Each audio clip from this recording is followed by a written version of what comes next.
A K. Mishra, एक संक्षिप्त सी बात बताइए। सब दल ये कहते हैं कि जनता के मुद्दे हम उठा रहे, ठीक, सब कहते हो, कहना भी चाहिए। इसका फैसला कैसे होगा कि किसने जनता के मुद्दे उठाए? इसका फैसला तो जनादेश से ही पता लगेगा। आप एकदम सही बात बोल रहे हैं। और कैसे पता लगेगा कि जनता को कौन से मुद्दे पसंद आए? ये चुनाव से पता लगेगा ना, कि इसका कोई और बैरोमीटर है लोकतंत्र में? नहीं, अमिताभ जी, आपने अपने डिबेट में ही कई बार बोला है, अगर ये जनता का मुद्दा होगा तो जैसे जयप्रकाश जी के टाइम पे जनता सड़कों पे आ गई, ऐसे बहुत सारे जो जनता के मुद्दे हैं, जनता सड़कों पे आ जाती है। अगर अडानी के मुद्दे पे सारे इन्वेस्टर, सारी जनता, हम आप सड़कों पे आ गए तो जनता का मुद्दा है। नहीं तो करते रहिए बहस अपने ऑफिस में बैठ करके, पार्लियामेंट में बैठ करके, वो राजनीति का मुद्दा है, केवल वो जनता का मुद्दा नहीं है। जिस दिन जनता को लगेगा कि ये मेरा मुद्दा है, जनता उसके लिए सड़कों पे आती है, चाहे किसी की भी सरकार हो। जी, ठीक ठीक। लतीफ साहब, ठीक ठीक, जनता के पास वो बताए। ठीक है। तो भाई मैं आप लोग मेरी बात ही नहीं समझ रहे। चलिए ठीक है, ठीक, अच्छी बात है। इमरान लतीफ जी, जनता के मुद्दे ये एक ऐसा है जैसे अखंड रामायण होती ना भैया हम लोगों में, लतीफ साहब, उसमें एक संपुट होता है, क्या कुछ चौपाई के बाद उसको फिर पढ़ा जाता है, एक कॉमन चौपाई होती है। वैसा हो गया राजनीति में। हर दल ये कहता है कि जो बात हम उठा रहे वही जनता का असली मुद्दा है, ठीक ठीक। असली घी का परीक्षण किया जा सकता है, लेकिन इसका परीक्षण कैसे हो कि असली मुद्दा जनता का कौन सा है? ये तो चुनाव से पता लगेगा ना। इमरान लतीफ साहब, क्या कहते हैं? बिल्कुल भाई, दिल्ली में जो बात अरविंद केजरीवाल ने उठाई, मैं उसको सही मानूंगा। मैं ना भाजपा की मानू ना कांग्रेस की, क्योंकि जनता ने उनको जिता के भेजा। मैं इस मामले में बिल्कुल खरा हूं। अगर आम आदमी पार्टी जीत कर आई है, इसका मतलब जनता को अरविंद केजरीवाल की बात समझ आई। बाकी लोग गाल बजा रहे थे। लतीफ साहब, ये नियम ठीक है ना? इमरान लतीफ जी, आपकी बात अमिताभ जी आंशिक रूप से बिल्कुल ठीक है। अच्छा, लेकिन जहां तक बात है कौन से मुद्दे जनता के लिए जरूरी हैं, किन मुद्दों पर वोट मिलेगा, किन मुद्दों पर सरकार बनेगी, किन मुद्दों पर पार्टी मजबूत होगी, ये एक अलग मसला है। अच्छा। लेकिन कौन से मसले ऐसे हैं जो जनता के मुद्दे हैं, जिन पर अगर सही समय पर सवाल नहीं उठाए गए और सही समय पर संज्ञान नहीं लिया गया, तो उसके दूरगामी प्रभाव अगर खतरनाक है देश के लिए, तो उन सवालों को भी उठाया जाना बेहद जरूरी है। जो आज ये मोदी और अडानी का जो महाघोटाला है, इस पे जो सवाल किए जा रहे हैं, बिल्कुल अपनी जगह जायज हैं। मैं तो यही पूछ रहा हूं आपसे कि जब जब नरेंद्र मोदी जी सवालों में घिरेंगे, जब जब इनके भ्रष्टाचार पर बात की जाएगी, जब जब इनसे सवाल किया जाएगा, जब जब इनकी नाकामियों पर बात की जाएगी, कितनी बार ये जाकर नेहरू जी की शरण में जाएंगे, कितनी बार आके नेहरू जी की शरण में बैठेंगे? जो सवाल इनसे पूछे जा रहे हैं उसका जवाब नहीं दे रहे हैं, जो मांग इनसे की जा रही है उस पर एक लफ्ज बोलने को तैयार नहीं है। अरे दसियों बार ऐसा हुआ इसी सदन के अंदर, हमने देखा है कि जेपीसी से जांच की मांग को लेकर भारतीय जनता पार्टी ने सदन नहीं चलने दी। आज इतना बड़ा मामला है। मैं कह रहा हूं, यही बात तो कहते थे ना, जब तथाकथित शराब घोटाला आता है, दिल्ली का कोई मामला आता है, तो यही भारतीय जनता पार्टी के लोग बड़ी बड़ी बातें करते, भाई जांच करा लेने में क्या नुकसान है, अरे जांच हो जाने दीजिए, दूध का दूध पानी का पानी अलग हो जाएगा। 40 विधायकों को हमारे तमाम तरह के मुकदमों में फंसाया गया, लेकिन वहां कन्विक्शन रेट उठा के देख लीजिए। अरे एक बार मैं कह रहा हूं, यहां भी जांच करा लीजिए। जेपीसी से जांच कराने की बात हो रही है। इमरान लतीफ रुकना होगा, शालिनी से बीजेपी रिस्पॉन्ड करेगी। एक बात कही तू, मैं एक मिनट रुकिए, कांग्रेस एक मिनट रुकिए, शालिनी एक मिनट रुकिए। कांग्रेस की सरकार थी, सुखराम के घर पैसा पकड़ा गया, सुखराम मंत्री थे। 16 दिन वाजपेयी जैसे आदमी की लीडरशिप में, पता नहीं इमरान लतीफ ने वो दृश्य देखे कि नहीं देखे, वाजपेयी जैसे व्यक्ति की लीडरशिप में 16 दिन पार्लियामेंट नहीं चली। क्या कांग्रेस का ना, हम मानने को तैयार नहीं कि सुखराम खराब है। इतिहास बड़ा निर्मम होता है मित्र, सबकी गति वही है। इसलिए इतिहास को ना बदला जा सकता है ना मिटाया जा सकता है, ठीक। अरविंद के वो बयान भी इतिहास से कभी नहीं गायब हो सकते, जिसमें उन्होंने सबको चोर बताया था, फिर बहुतों से माफी मांगी। इतिहास में सब रहता है। चाहे भाजपा हो, चाहे कांग्रेस हो, चाहे सपा हो, चाहे बसपा हो, इतिहास से भाग के कहा जाएंगे। शालिनी दुआ वो कह रहे हैं, इमरान लतीफ, कि जब सब कह रहे हैं, और वही बात कांग्रेस भी कह रही है कि भाई जब सब कह रहे हैं तो आप मान क्यों नहीं जाते, जांच करा लीजिए, दूध का दूध पानी के पानी हो जाएगा। अडानी ने ठीक किया होगा बरी रहेगा, गलत किया होगा जेल जाए। अडानी को रिश्तेदारी है क्या?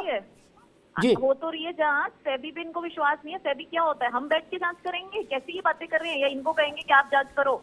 जांच करेगी सेबी करेगी, जांच करेगी आरबीआई करेगी, जो कर रही है। तो फिर इनको प्रॉब्लम क्या, इनको सेबी पे भी विश्वास नहीं है, तो हम इनकी बात क्यों माने? हमारी जो संस्थाएं हैं हमें उन पे विश्वास है, उनको काम के लिए लगा दिया गया है। सेबी अपनी रिपोर्ट जल्द से जल्द जो है वो पेश करेगी, और हमें पूरा विश्वास है कि जो भी रिपोर्ट आएगी वो उनके सामने हम दिखा देंगे। फिर भी इनको देख लीजिएगा विश्वास नहीं होगा, फिर भी ये कहेंगे नहीं विंटरबर्ग ठीक है, सेबी झूठ है, क्योंकि सेबी देश की कंपनी है, हमें संस्था है, हमें उस पर विश्वास नहीं है। तो अब इसका का तो कोई इलाज ही नहीं है। कीर्ति निधि ठीक है शालिनी दुआ, रुक रहा हूँ। कीर्ति निधि पांडे, बड़ा विचित्र है ये सब खेल। क्या राजनीति नहीं पड़ती बीच में तो हो सकता था अडानी 2-4 दिन, 15 दिन, महीने, 2 महीने, 4 महीने और झटका खाते। क्या राजनीति इतनी उसमें घुसी कि हालत ये हो गई 72 घंटे में अडानी फिर टेक ऑफ कर गए। क्या इसका मतलब है कि सियासत जिसके पीछे लग जाएगी भैया उसको फायदा ही फायदा है फिर? क्योंकि जितना बवाल मचा उसके बाद तो हमको भी लग रहा था कि 2-4-6-8 महीने तो कमजोरी रहेगी, नहीं इतना गंभीर कोरोना हो गया, वो तो स्टॉक मार्केट 72 घंटे में फिर हरा रहा है। इसके पीछे क्या फिर खेल है पांडे जी? क्या ये माने कि राहुल जी लोकसभा में उतना नहीं बोलते, कुछ लोग ये भी करें तो अडानी कुछ समय नुकसान में रहते, इनके बोलने के बाद शेयर और तेजी से भागे, इसको कैसे व्याख्या करेंगे पांडे जी? नहीं, इसको तो ऐसे भी देखा जा सकता है कि सरकार का संरक्षण है इसलिए भी शेयर भाग सकते हैं। राहुल जी के बोलने की वजह से न भाग रहे हो, सरकार के संरक्षण की वजह से ही भाग रहे हो। और जो बात बार बार अमिताभ की भारतीय जनता पार्टी करती है, से भी जांच कर रही है।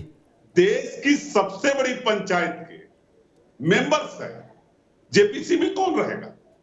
भारतीय जनता पार्टी और सभी राजनीतिक दलों की एक कमेटी बनेगी जो जांच करेगी। क्यों नहीं बनाना चाहती भारतीय जनता पार्टी कमेटी? क्यों जेपीसी का गठन नहीं चाहते? क्या देश की पंचायत के सदस्यों पे भारतीय जनता पार्टी को भरोसा नहीं? क्या जो विपक्ष कर रहा चीफ जस्टिस ऑफ इंडिया के निगरानी में जांच हो जाए, क्या चीफ जस्टिस ऑफ इंडिया पे भारतीय जनता पार्टी को भरोसा नहीं? केवल सेबी पे भरोसा भारतीय जनता पार्टी को? मैं तो कह रहा हूं कि अगर जो सवाल आपने कहा दूध का दूध पानी का पानी हो जाए, जांच हो जाए, जेपीसी का गठन हो जाए, और गठन के बाद जो चीजें आए जांच रिपोर्ट में देश की जनता के सामने रख दिया जाए, फिर हम आप कभी बैठेंगे, डिबेट होगा। किसान अडानी साहब बरी हो गए जी, सारे पैसे सुरक्षित है, ऐसा क्यों नहीं होता? हाँ ठीक बात है। AK मिश्रा जी, जो बात पांडे जी कह रहे हैं कि भाई और जो बात शालिनी कह रही है उनमें द्वंद्व केवल इतना है, शालिनी कह रही है यानी सत्ता पक्ष कह रहा है कि जो नियामक संस्थाएं हैं, रेगुलेटरी एजेंसीज हैं, वो जांच कर रही हैं एक अपनी प्रक्रिया में, उनके जांच का सम्मान होना चाहिए। एक विपक्ष कह रहा है कि जो सबसे बड़ी अदालत है जिसमें भारत चुन के, हम भारत के लोग भी, द पीपल ऑफ इंडिया अपने रिप्रेजेंटेटिव भेजते हैं, उसी से एक जांच हो जाए ज्वाइंट पार्लियामेंट्री कमेटी में, तो कौन सा नुकसान है? देखिए अमिताभ जी, एक मुद्दा, एक सवाल बड़ा जीनियस आपने किया था कि भाई अडानी जी 2 दिन में रिकवर कैसे कर गए। ये प्योर फाइनेंस का मुद्दा है। अडानी जी इसलिए रिकवर नहीं किए कि राहुल गांधी या मोदी जी उनके ऊपर खिलाफ या उनके फेवर में बोल रहे हैं, राजनीतिक मुद्दा है। अडानी जी इसलिए 2 दिन के बाद रिकवर हुए कि 100 बिलियन का जब लोन उन्होंने इमीडिएटली डिक्लेयर किया कि मैं पे कर रहा हूं, उन्होंने पे किया तो लोगों का विश्वास फिर से जागृत हो गया कि भाई इसके पास पैसे हैं। तो वो तो अर्थव्यवस्था का मुद्दा है, वो पॉलिटिकल मुद्दा नहीं है। वो क्यों सेंसेक्स में गए, अदरवाइज सेंसेक्स में गोता लगाने के बाद कोई जल्दी उभरता नहीं है अगर वो कंपनी मजबूत ना हो। दूसरी इंपॉर्टेंट चीज जो बोल रहे हैं कि भाई इससे कर ले, मैं बोलता हूं कि संसद से क्यों कर ले। जो दुनिया का जो सबसे बड़ा आप इंस्टीट्यूशन बोले, ह्यूमन राइट कमीशन बोले, इंटरनेशनल कोर्ट ऑफ जस्टिस बोले, ये तो ये भी बोल देंगे कि भाई हमारे लिए तो सबसे बड़ी कोर्ट हिंडनबर्ग की है जिसमें केवल 2 एम्प्लॉई है। अमिताभ जी देखिए, मैं आपको एक बात बोलता हूं, मैं स्टूडियो आता जाता रहता हूं, यहाँ 5 लोग पर्दे पे दिख रहे हैं, लेकिन मुझे पता है 100 लोगों की टीम आपके पीछे काम कर रही है। ये हिंडनबर्ग का यही हाल है। एक ऑडिट करने में, अडानी की एक कंपनी को ऑडिट करने में अगर दे दिया जाए तो 100 लोगों की टीम साल भर में ऑडिट नहीं कर पाएगी। 10-10 रुपए चाय के बिल होते हैं साहब, वहां पे इतने बिल्स होते हैं, इतने डॉक्यूमेंट्स होते हैं। अभी तक ये चिल्ला रहे थे कि हिंडनबर्ग का मुद्दा जी, हिंडनबर्ग ने जो बोला वो परम सत्य है, अंतिम सत्य है, वो सर्वोच्च न्यायालय है। इनकी बातों का कहां विश्वास करें? ये हिंडनबर्ग को मानेंगे, सुप्रीम कोर्ट को मानेंगे, सेबी को मानेंगे, आरबीआई को मानेंगे, संसद को मानेंगे। अरे भाई साहब, आरटीआई बन जाइए सबसे बढ़िया, छोड़िए संसद वाला। रत्नाकर जी, ठीक है, एक मिनट पांडे जी, एक मिनट रुकिए। रत्नाकर जी, ठीक है, शालिनी भी रुकिए भाई, मिश्रा जी रुकिए, कांग्रेस रिस्पॉन्ड करेंगे। रत्नाकर सिंह जी, रत्नाकर जी। जाए नीचे जाए, ये एक अलग विषय वस्तु आज ये है कि जिस प्रकार अडानी जो है 2014 में 609वें पोजीशन पे थे जी, और वो 9 साल के दौरान वो विश्व के सबसे अमीरों की लिस्ट में दूसरे नंबर पे पहुंच जाते हैं।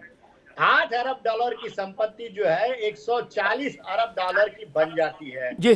देश के तमाम airport, port, energy, coal mining, green energy, तमाम जो संसाधन है उन संसाधनों का ठेका जो है मोदी जी अडानी को दे देते हैं। तो क्या मेरा मानना ये है कि इस तरह से जो जिस प्रकार ये अडानी, मोदी जी जब इजराइल जाते हैं तो डिफेंस का सारा कॉन्ट्रैक्ट जो है अडानी जी को दे दिया जाता है। ऑस्ट्रेलिया जाते हैं तो कोयले खदान का कॉन्ट्रैक्ट सब अडानी जी को दे दिया जाता है। श्रीलंका जाते हैं तो जो पावर सप्लाई का कॉन्ट्रैक्ट है वो अडानी की कंपनी को दे दिया जाता है। और नहीं तो मैं आपको एक उदाहरण देता हूँ, मुंबई एयरपोर्ट। अरे सुन लीजिए भाई साहब, सुनिए तो, आपको जवाब नहीं है कुछ, आप सुन लीजिए पहले। हाँ, ये सबसे बड़ा उदाहरण ये मैं देना चाहता हूँ कि देखिए देश के संसाधनों, नहीं बहुत संक्षेप में 30 सेकंड सिर्फ समेट लीजिए। 30 सेकंड में रत्नाकर जी, 30 सेकंड में जी, 30 सेकंड में मैं आपको एक उदाहरण के माध्यम से किस तरह से देश की एजेंसियों का भी दुरुपयोग अडानी जी के फायदे के लिए किया जाता है। मुंबई एयरपोर्ट जो है वो जीवीके के अंडर में आता था और जीवीके इसका पूरा संचालन करता था। लेकिन जब इनकी मंशा हुई कि ये जो देश की सबसे ज्यादा रेवेन्यू देने वाली एयरपोर्ट है, इसको अडानी जी को सौंपने का मन में ख्याल आया इनका। इन्होंने कहा कि आप उसको अडानी जी को दे दीजिए, उन्होंने मना कर दिया। जीवीके के ओनर ने कहा कि नहीं, मैं नहीं दे पाऊंगा। उसके बाद उनके ऊपर ईडी और सीबीआई की जांच बिठा दी जाती है, केंद्रीय एजेंसियों का दबाव बनाया जाता है और 1 महीने के बाद ही उस एयरपोर्ट का संचालन जो है वो अडानी। ठीक है, नेहा शालिनी, लास्ट नेहा शालिनी, ठीक है रत्नाकर जी, आज 1 मिनट हो गया, अब रुक